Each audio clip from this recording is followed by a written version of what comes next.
Receipt എടുത്തോട്ടാ.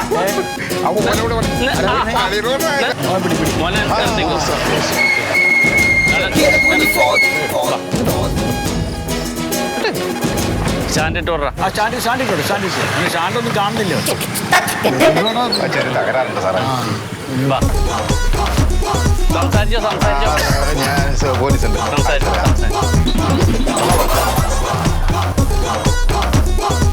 Mobile എടുക്കാം. പിന്നെ പോലീസുകാരെ കണ്ടൊരു മര്യാദ എനിക്ക്. നാളെ പോട്ടെ റോഡ് കൂടെ പോണു സാറേ. എങ്ങനെ പോകും ഇങ്ങനെ പോയാല്? സാറേ എടാ വണ്ടി ഓടിക്കുമ്പോ മൊബൈൽ ഫോൺ ഉപയോഗിക്കാൻ പാടില്ലെന്ന് എനിക്ക് അറിയില്ലേ? നല്ലോണം അറിയോ സാറേ. പിന്നെ എന്താ ചെയ്യാ തെറ്റിക്കണത്? സാറേ ഇത്രയും കാലം വണ്ടി ഓടിച്ചിട്ട് ഫോൺ വിളിച്ചുകൊണ്ട് എനിക്ക് ഒരു അപകടം സംഭവിച്ചിട്ടാ. സംഭവിച്ച എന്താക്കും? സംഭവിച്ചാ സാർ അങ്ങനെ സർക്കാർ നോക്കിക്കോളും അല്ലേ? അവർക്ക് പണി ഉണ്ടാക്കാൻ. സാറേ എനിക്ക് ആകെ പറ്റിപ്പോയെന്ന് വെച്ചാല് നമ്മൾ വരുമ്പോ ഫ്ലെക്സ് ബോർഡ് ഉണ്ടല്ലോ, അത് ഈ തുണി വെച്ചിട്ട് നിൽക്കുന്ന കുറെ പെണ്ണുങ്ങളെ പരസ്യം ഉണ്ടല്ലോ, അത് കണ്ടിട്ടൊക്കെ 1-2 പ്രാവശ്യം പ്രശ്നം ഉണ്ടായിട്ടുണ്ട്. നീ എന്തിനാ അത് വീട്ട് നോക്കണത്? നമുക്ക് ആവശ്യമില്ലാത്തത് അന്തിമിട്ട് നീ നോക്കണ ഇതിനാടാ. സാർ ആരായാലും നോക്കിപ്പോരെ, സാറ് നോക്കൂലേ? ഞാനിതിലേക്ക് നോക്കണേ.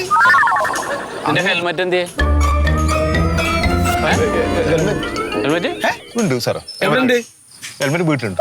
ഈ ഒരു അധികം ഉണ്ട്. അതിനോട് 1500 റുപ്യ എടുത്തോ സാറേ. എന്റെ പേരെന്താ? ഒരു 10 പേരെന്താ പറയും? എന്റെ ഉണ്ണിരാജ്. വർത്താനം പറയണ്ട, നീ പൈസ കൊടുക്ക്. ഈ മൊബൈൽ ഫോണിൽ സംസാരിച്ച് വണ്ടി ഓടിക്കണ തന്നെ വലിയ കുറ്റാണ്. ഹെൽമെറ്റ് ഇല്ലാത്ത ലൈസൻസ് ഉണ്ട് അതിന്റെ അടുത്ത്. ലൈസൻസ് ഉണ്ട് സാർ. 1500 രൂപ എടുത്താൽ ഒരു 10-50 റുപ്യ ആക്കിയിട്ട് കുറക്കാൻ പറ്റുമോ സാറേ? 50 റുപ്യ എന്താ ഞങ്ങൾക്ക് കാഴ്ച പിടിക്കാനാ? അത് പണിയൊന്നുമില്ല സാറേ. പണി ഇടിച്ച് പൊളിക്കും. നീ വർത്താനം പറയണ്ട, പൈസ കൊടുക്കണം. പണി ഇപ്പൊ ഉണ്ടാക്കിയതല്ല ഈ സാറേ. ആകെ പറ്റിയ ഒരു അപകടം അതാണ് സാറേ. വേറെ എനിക്ക് ഇതുവരെ ഒരു അപകടം പറ്റിയില്ല. പൈസ എടുത്തോ. ആ സാറേ ഗൂഗിൾ പേ. ഗൂഗിൾ പേ സാറിന്റെ നമ്പറോട്. ഇല്ല സാറിന്റെ അടുത്തോ. 96. സാറിന് ഭാഗ്യമില്ല, നെറ്റില്ല. നെറ്റില്ല സാറേ. നെറ്റില്ല. റേഞ്ചില്ലേ? ഓനെ പിടിച്ച് വണ്ടി കയറ്റി. നെറ്റ് ഉള്ളടത്ത് ഞങ്ങൾ കൊണ്ടുപോയിക്കോളാം.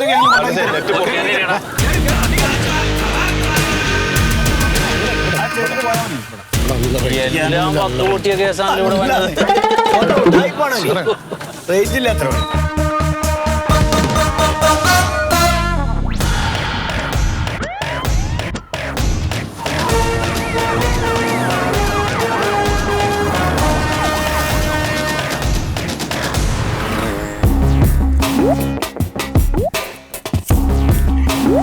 സാറേ.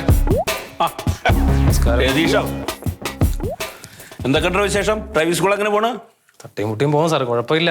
പിള്ളേരൊക്കെ വളരെ കുറവാണ്. പിള്ളേർ കുറവാണ്. നിങ്ങളതല്ലേ പറയൂ. ഇപ്പം എന്താ വന്ന്? സാറേ ഞാനൊരു അംബാസഡർ കാറ് ടെസ്റ്റിന് തന്നായിരുന്നു ഇവിടെ. അത് ടെസ്റ്റ് നടക്കാതെ മടങ്ങി.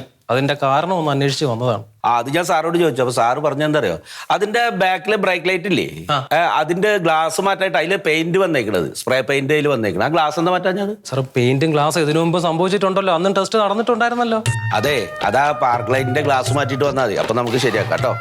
സാർ അതുപോലെ എൻ്റെ ഒരു 5-6 പിള്ളേരെ ലൈസൻസിന് തന്നായിരുന്നു. അതും ഇതുപോലെ മടങ്ങിയെന്നൊരു ഇതുണ്ട്, അതൊന്നും ശരിയാക്കി തരുമോ? അത് ലൈസൻസ് കൊടുക്കാത്ത വേറെ ഒന്നല്ല. അവര് പറഞ്ഞു എച്ചക്കെട്ടില്. പിന്നെന്താ പറഞ്ഞു ഇപ്പൊ? എന്നിട്ട് സാറ് അത് ഇപ്പൊ പുതിയൊരു നിയമമൊക്കെ ഉണ്ട്. ഈ പിള്ളേരെ കൊണ്ട് വണ്ടി ഓടിപ്പിച്ചിട്ട് അതിന്റെ ബാക്കിൽ ഇരുന്നിട്ട് വിടും.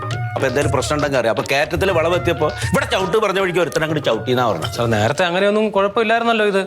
ഇപ്പൊ കുഴപ്പമുണ്ട്. അതിനെന്തെങ്കിലും കാരണം ഉണ്ടാവും. കാരണം എന്താണെന്നറിയോ? എന്താണ് അതറിയില്ല. എന്താണ്? അതെ, സർക്കാർ മാറി. ഇപ്പൊ പഴയ പോലെ ഒന്നും ഇല്ല എന്ന് പലരും പറയും. പക്ഷെ ഞങ്ങൾ മാറിയിട്ടൊന്നുമില്ല. കാണേണ്ട പോലെ കണ്ട സംഗതിയൊക്കെ ഭംഗിയായിട്ട് നടക്കും.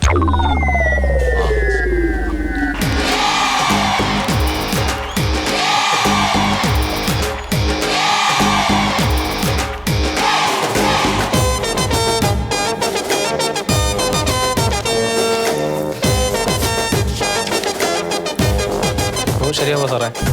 അംബാസിഡർ കാറിന് ടെസ്റ്റ് കൊടുക്കാം. പക്ഷെ ലൈസൻസ് ശരിയാക്കണ്ടേ? ലൈസൻസ് ശരിയാക്കണ്ടേ? അത് ശരിയാക്കണം. ലൈസൻസ് കിട്ടാൻ ബുദ്ധിമുട്ടാ.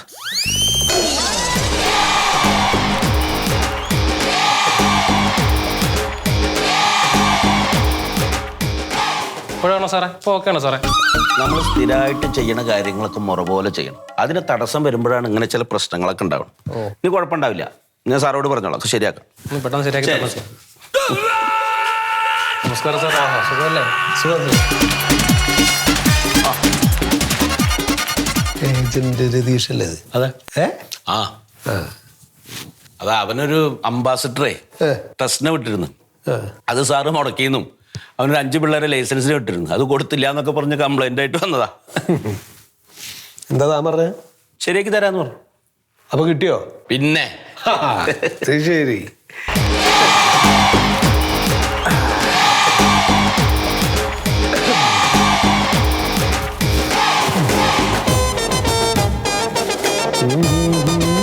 അവനെ ഇത്തിരി കളി കൂടുതലാണ്.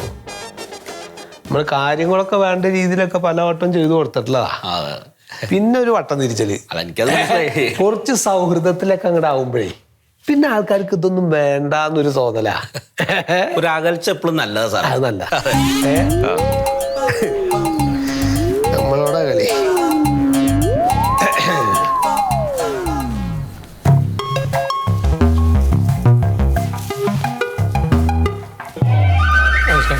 നമസ്കാരം. എന്റെ കാറിന്റെ ഉടമസ്ഥാവകാശം എനിക്കൊന്ന് മാറ്റി തരണം. ഉടമസ്ഥാവകാശം മാറ്റി തരണമെന്നോ? ആ, അതങ്ങനെ പെട്ടെന്ന് വന്ന് പറഞ്ഞ എങ്ങനെ നടക്കുക? അതിനൊക്കെ ചില പ്രൊസീജിയർ ഉണ്ട്. അതിന്റെ ചില നിയമ നടപടികളൊക്കെ ഉണ്ട്. അതെന്താണ് സാറേ? കാർ ആരുടെയാ? അതെനിക്കറിഞ്ഞൂടാ. ആരുടെ പേർക്കാ മാറ്റേണ്ടത്? അതെനിക്കറിഞ്ഞൂടാ. എന്താ നിങ്ങള് വണ്ടിയുടെ അഡ്രസ് മാറ്റണം എന്ന് പറഞ്ഞില്ലേ? ഉവ്വ. അത് ആരുടെ വണ്ടിയാണത്? ആരുടെ വണ്ടിയാണെന്ന് എനിക്കറിഞ്ഞൂടാ. അപ്പൊ നിങ്ങൾക്ക് വണ്ടി ഇല്ലേ? എനിക്കൊരു സൈക്കിൾ പോലും ഇല്ലാത്ത ആളാണ് ഞാൻ. നിന്നപ്പോ എന്തിനപ്പോ ഇത് മാറ്റണം എന്ന് പറയണത്? എന്റെ വീട്ടിലാണ് അതിന്റെ ഈ പേപ്പറുകളൊക്കെ വന്നത്, ടാക്സ് അടക്കാനുള്ള പേപ്പറുകളൊക്കെ വന്നത്. അഡ്രസ് മാറിയില്ലേ? എന്താ പേരെന്താ?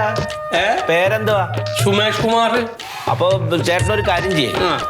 ചേട്ടന്റെ തിരിച്ചറിയൽ കാർഡും ആധാർ കാർഡും റേഷൻ കാർഡും പിന്നെ ഈ വന്ന പേപ്പറില്ലേ അതൊക്കെ ആയിട്ട് നാളെ രാവിലെ വരൂ. ശരിയാക്കി തരാട്ടോ.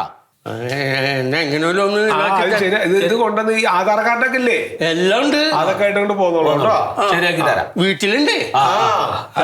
മക്കൾക്ക് വണ്ടിയൊന്നും ഇല്ലല്ലോ? മക്കൾക്ക് വണ്ടിയൊന്നുമില്ല. അപ്പൊ അഡ്രസ് മാറി തന്നെ നാളെ ശരിയാക്കി തരാട്ടോ. പോയിട്ട് വരൂ. ശരിയാക്കി തന്നെ കേട്ടാ.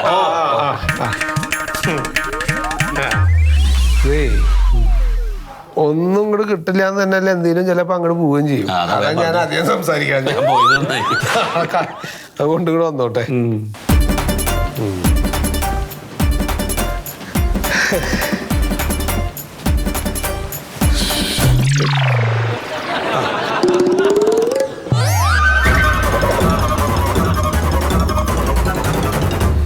അപ്പളും കഴിഞ്ഞു.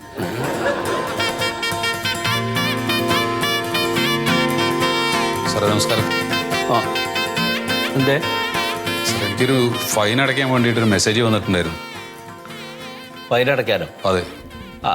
കുറച്ചായിരുന്നു കേട്ടോ. അവിടെ രാഘവൻ സാറ് വരും, മൂപ്പരാണ് അത് കേട്ടോ. ഓ,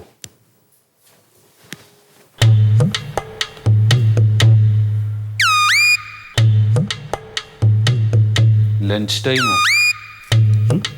ഇതെന്താ സാർ രാവിലെ തന്നെ? അത് ഇന്നലെ വെച്ചിട്ടുള്ള ബോർഡാ. ഇന്ന് സാർ എത്തിയിട്ടില്ല, ഇപ്പൊ വരുള്ളൂ. നല്ല കൃത്യനിഷ്ഠ. 11 സാറേ ഇനി വരാതിരിക്കോ? ലീവ് എങ്ങാനും ആണോ? ഈ ഫൈൻ അടയ്ക്കേണ്ട ലാസ്റ്റ് ഡേറ്റ് ഇപ്പൊ ഇന്നാണ്. ആരെന്തിനോട് ടെൻഷൻ അടിക്കണത്? ഇങ്ങോട്ട് കിട്ടാനുള്ളതല്ല, അടയ്ക്കാനുള്ളതല്ലേ? അതെ. അടയ്ക്കാനുള്ളതിന് വേണ്ടിയിട്ട് ബേജാറ് പിടിക്കണ ആദ്യത്തെ ആൾ ഇയാളാ.